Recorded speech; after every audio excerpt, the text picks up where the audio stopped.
Good afternoon, everybody, and welcome to Tuesdays with Terry. My name's Terry, and I'm your friend. I'm talking to you live from Austin, Texas.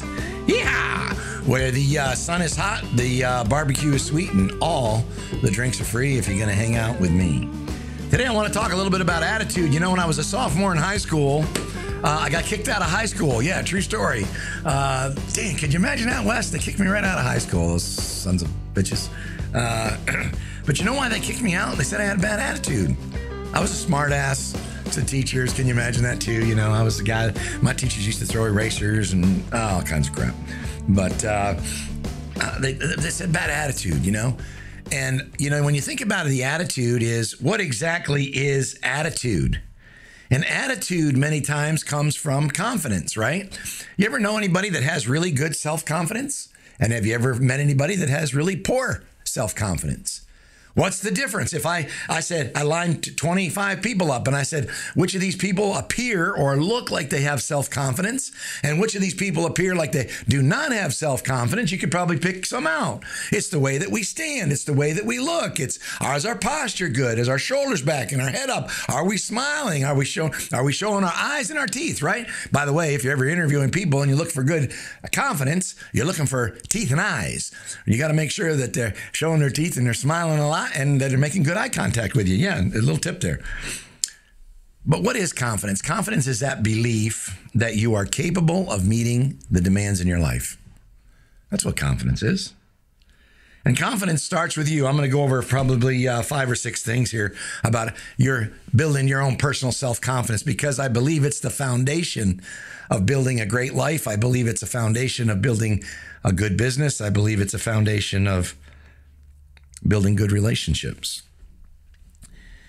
But, you know, confidence really starts with you. You know, you look at somebody else and you look at that person, you say, man, they have great self-confidence. How can they stand up in front of a crowd of people and speak like that? How can they say what they say, do what they do, or act like they act? The truth of the matter is, it all starts with you. And the question is what is the story you're telling yourself? Are you telling yourself the positive, the good, the pure, the good stuff about yourself? And are you believing in yourself? Or are you putting yourself down? And part of the ways that we do that is that self-talk. And those words are things, if you catch yourself saying things like, I can't handle it. You can't handle the truth. I can't do it. The mountain is too high. The project is too great. It's too hard, Terry. Oh, my goodness. It's just too hard. The prices you've created are just too high. The people won't buy. I don't even think I should give it a try. It'll never work. I'm not going to speak up. Nobody wants to hear what I have to say. That's self-confidence talking in the back of your head. I can't do anything right. Ever hear yourself say that? You make a few mistakes? I'm having a bad day. Well, why don't you flip that around and start having a good day? You can make that decision immediately. You make that decision immediately by standing up, by getting moving, by going for a walk. Motion creates emotion. And the emotions that you feel about how you're doing today have everything to do with your physicality. And your physicality is if you're all hunched over a desk and you can't breathe good and the oxygen isn't flowing up to your brain, you need to change your position. You need to change your attitude and you need to change your physical position. You need to start talking positive to yourself. Self-affirmations. So number one, if you want to change your attitude, you want to change your confidence, you've got to change your position. You got to get physical. You got to, remember, it starts with you. It starts with the self-talk, right? And that self-talk, instead of saying, I can't handle it, or I can't do it, or it's too hard, or it won't work, is I can do this. All I have to do is this. How do you eat an apple? One bite at a time. You don't have to accomplish everything today, but you have to take the next step. Everyone has strengths and weaknesses. You know what? I'll get better next time. I never see failure as failure, but only a learning experience. Every day in every way, I get better and better. Stop beating yourself up, man. Tell yourself a different story, my friend. You've got to get that self-talk going in the right direction. But if you want to have more self-confidence and a better attitude, it's all about what you're telling yourself and the story that you're telling yourself. Number 2 is you got to take care of yourself. I got to tell you, July 26th stands out to me. That was just a little over 30 days ago. I'll tell you why. I took my first Orange Theory class. I hadn't taken in a long time. And the good news is in the last 30 or 40 days, I probably worked out 22 times. I'm pretty excited about that, and I'm feeling good. I'm feeling stronger. I'm feeling tighter. I'm dropping a little bit of weight. I dropped about 8 pounds. Feel good about that, but just feel good. And when I work out in the morning, it helps me be more mindful about my day. Actually, when I exercise in the morning, it helps me eat better during the day. I'm trying to eat less sugar, and I'm more mindful because I put an hour workout in the morning. I'm trying to do a better job at getting my rest at night and getting a full 8 hours of sleep so that my body can recover. And I'm going to tell you something, as I've been exercising and working out, I've actually been sleeping better. Now, I don't have a hard time falling asleep, but I have a hard time staying asleep. But ever since I've been doing my workouts, and I'm telling you, it takes a little bit of time, I'm sleeping better. Anybody want to sleep better? Get your workouts in the morning. It'll help. And I find myself having more self-positive talk. Right? Doing my weights, I'm lifting in the mirror. I'm going, hey, my arms are getting stronger. Hey, I start giving myself compliments, right? I start looking better. And I feel better because I'm not doing something for someone else. I'm doing something for myself. Self-care. Number 2, if you want to have better confidence or you want to have a better attitude, take care of yourself. Go get that massage. Go get that manicure, pedicure. Go for a walk. Go for a workout. Work out with a friend. Go get some pickleball. How about that? 25 million people playing pickleball nowadays? Number 3, trust yourself. Trust the decisions you're making about yourself and keep your promises to yourself, right? If you keep your promises to stay in control of your life and you manage your day and manage your life, it's an example of recommitting and getting that attitude and that self-confidence up. And so what do I mean by that? If I'll speak professionally, right? So professionally, if you are controlling things, give it your best shot. When you dress up, right? You look up. When you dress the part or you look professional and you feel better about yourself, you have better attitude going into work.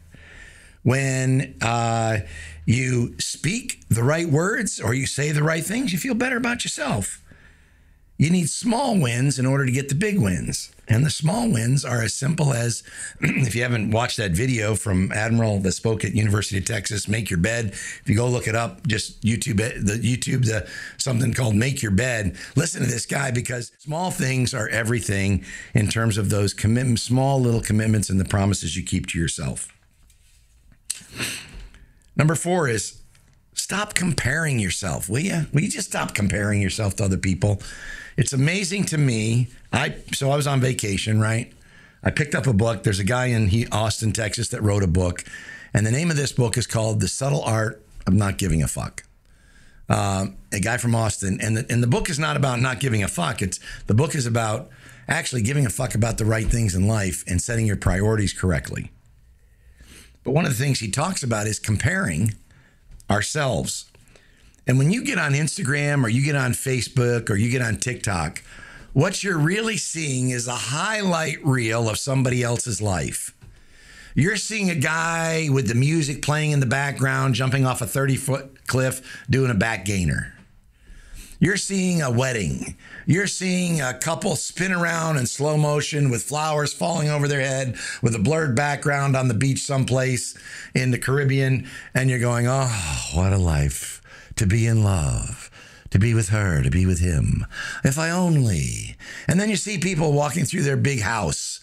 And you go, man, if I could have a house like that. Or you hear about guys talking about their job and, big jobs, big money, big cars, big vacations. And what you're really seeing is you're spending your time comparing yourself to a highlight reel, which represents less than 1% of people's real life. because most of you are sitting back at home watching TV with your hand in a bowl of popcorn, in your pajamas or your sweatpants. And me too. And what I'm saying is so many times we compare, and when we compare those highlight reels, we look at ourselves and say, boy, if I could only go there, if I could only do this, if I could only have that. And what happens is that begins to be a put down, and you begin to get into this self-doubt that I could never, and I can't, and I won't. Or you say, I'm going to do it. And then you go to that place and you get there, the beautiful beaches of Florida. And we just had a hurricane in Florida. What if you set a big vacation for Florida last week? And you go, I'm going to Florida. I'm going to go down to Clearwater Beach, or I'm going to go down to Crystal River, or I'm going to go down to Fort Myers. And all of a sudden a hurricane comes in and you just happen to pick the bad week. But yet other people are throwing the videos around of all the fun they're having on spring breaks in Florida and the coast of Florida and all the vacation times down there. And you wanted to go have that great time, but you just picked the bad week. What I'm suggesting is stop comparing yourself with social media. It kills your personal self-confidence. You're not living in here, and you're not living in the moment. You're not living your life. You're looking through the eyes and trying to live somebody else's life. Everybody runs their own race. You're not running the race of somebody else on social media. You're running your own race. You're dealing with your own things. You got your own problems. You got your own issues, and you got your own successes, and you got your own highlight reel. And that is why number 5 is so important, is you got to start creating your own highlight reel. And it starts with a gratitude list. What are you grateful for? You got to get this started every single day. Write a list of 10 things you're happy and thankful for. What are the highlight reels of your life yesterday? And I had a bad day yesterday, but I could probably come up with 10 things that were still good. I'm still alive. I still worked out. I still got a job. I still got paid. I still have friends. I still have parents that love me. I still have kids that love me. And I'm just saying, I can just come up with 10 things pretty quick about things that are good. Was it a bad day? Yeah. But a bad day is only a piece of my life. It's not everything in my life. You got to get the gratitude list going. And finally, number 6, you got to surround yourself with the right people. I'm going to tell you something. You trying to lose weight? You better look at the 5 people that you're hanging out with. Why? I'll bet you those 5 people are overweight. And you need to start hanging out with skinny people. And you need to be doing what skinny people do. Now, I'm just using that as an example. But if your 5 friends look like you look, you got to start hanging out with different friends. If you're trying to make more money, you better be hanging out with people that make more money. You got to listen to what those business guys are saying and what those business guys are doing if you want to be like those business guys. You can't keep doing the same things you're doing and expect to get different results. Do what you're good at. Find your strengths. Stay positive. Build your confidence. Remember, how do you do that? Number 1, it starts with you and your self-talk. Number 2, take care of yourself every day. Eat the right foods, exercise, get your rest. Number 3, trust yourself. Start with the little wins. Number 4, stop complaining. Stop comparing. Not complaining, stop comparing. Get off that highlight reel of social media. Try to spend a little bit less time on social media and maybe start creating your own highlight reel. Number 5, get that gratitude journal going. And number 6, get yourself surrounded with people, like-minded people that have like goals, aspirations that you do. If you do those things, I promise you, you'll have more self-confidence, you'll have a better attitude, and most importantly, you'll live a better life. My name's Terry. I'm your friend.